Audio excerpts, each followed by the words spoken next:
سب سے امپورٹنٹ چیز کیا ہے؟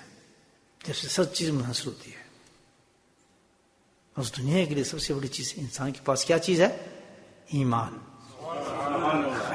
قیمتی چیز ہے نا بھائی. اس کے بغیر کوئی جائے گا تو کیا حال ہوگا اس کا؟ اللہ نے ایمان بنایا. پھر ایمان کے ساتھ اللہ نے ایک اور کام بھی کر دیا. درجات کو بلندی کے لیے، مقامات طے کرنے کے لیے، اللہ کی معرفت کے لیے اللہ نے اعمال پیدا فرما دیے. بولے سبحان اللہ.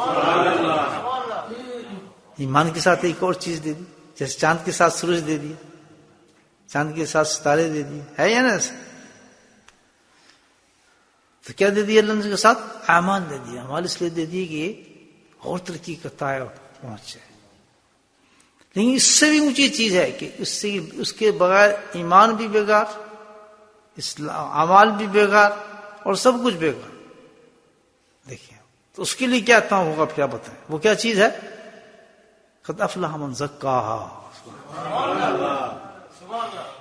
تزکیے کے ساتھ اللہ نے کیا فرمایا کہ کامیابی اس کے ذریعے ہے. عقائد بھی ہیں، اعمال بھی ہیں، لیکن کامیابی کس کے ذریعے ہے؟ اس کے ذریعے ہے. تزکیے کے ذریعے کامیابی ہوگی. اگر تو تزکیہ کر کے آئے گا تو تیرا ایمان بھی بلند ہوگا، تیرے اعمال بھی اس درجے پہ ہوں گے کہ اللہ اس کو قبول کرے گا. اور اگر تو نے تزکیہ نہیں کیا، اپنے آپ کو پاک نہیں کیا، باطن سے اور ظاہر سے تو پاک نہیں ہوا، تو یاد رکھ فلاح نہیں پا سکتا. صحیح ہے غلط ہے؟ کون کہہ رہا ہے؟ قرآن. ٹھیک ہے.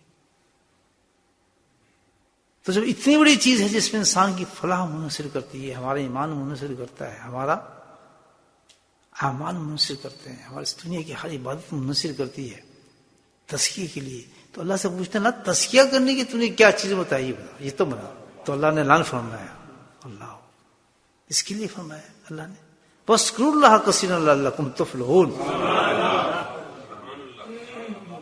میرے سبحان اللہ. کیا پہلی بات ہے کیوں ہم یہ بتا دیا. اس کے لیے کیا چیز بنائی ہے؟ جس طرح روشنی کے لیے میں نے سورج بنا دیا، چاند بنا دیا، سانس لینے کے لیے ہوا بنا دی. ہوا نہیں لوگے تو دم ٹوٹ جائے گا، روشنی لوگے تو مر جاؤ گے، کھانا نہیں کھاؤ گے تو مر جاؤ گے، اینڈ ہو جائے گا.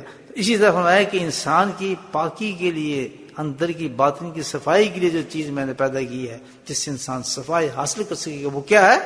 ذکر اللہ. ہم نہیں کرتے ذکر، جی نہ کرو. ذکر کہاں جی ہم تو یہ بھی کرتے ہیں، ہم تو فلاح کر رہے ہیں، ذکر نہیں کرتے. تو اللہ نے کہا قد افلح من زکاہا، مت کرو. اگر تم کامیاب ہونا چاہتے ہو، اللہ تعالیٰ کہتا ہے میرے پاس آنے کے بعد ہر چیز کا تم بدلہ لینا چاہتے ہو، ایک چھوٹی سی نیکی کا بدلہ دوں گا، ذرے کے برابر نیکی لے کے بدلہ لوں گا. لیکن اگر وہ تیری نیکی تیرے باطن کی روشنی میں چمک رہی ہوگی، اس کی لائٹ تیری باطن سے نکل رہی ہوگی، تو تب اس کو قبول کیا جائے گا.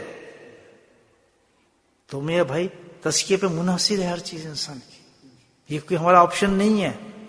اگر وہاں کی زندگی چاہتے ہیں، یہاں کی زندگی کے تمام کی چیزیں، وہاں کی زندگی اگر چاہتے ہیں، بڑے بڑے اللہ کے نے جو ہماری چیزیں پیدا کی ہیں وہاں پر، اب وہ چاہتے ہیں تو ہمیں کیا کرنا چاہیے؟ تزکیہ کرنا چاہیے. تو تزکیے کے لیے چیز کیا بنائی اللہ تعالیٰ نے؟ نماز بھی پڑھتے ہیں، قرآن بھی پڑھتے ہیں، حج بھی کرتے ہیں، عمرہ بھی کرتے ہیں. لیکن اللہ خود کا ہے یہ جو جس ترازو میں تولی جائیں گی یہ ساری چیزیں، وہ کون سی ہے؟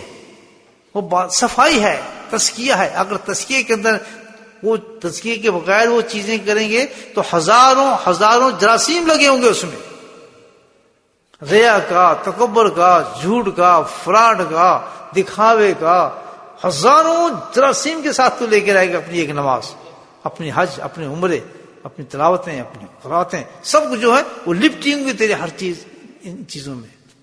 لیکن اگر تم نے تزکیہ کیا تو الحمدللہ اس تزکیے کی وجہ سے تیری ہر چیز پاک ہونا شروع ہو جائے گی.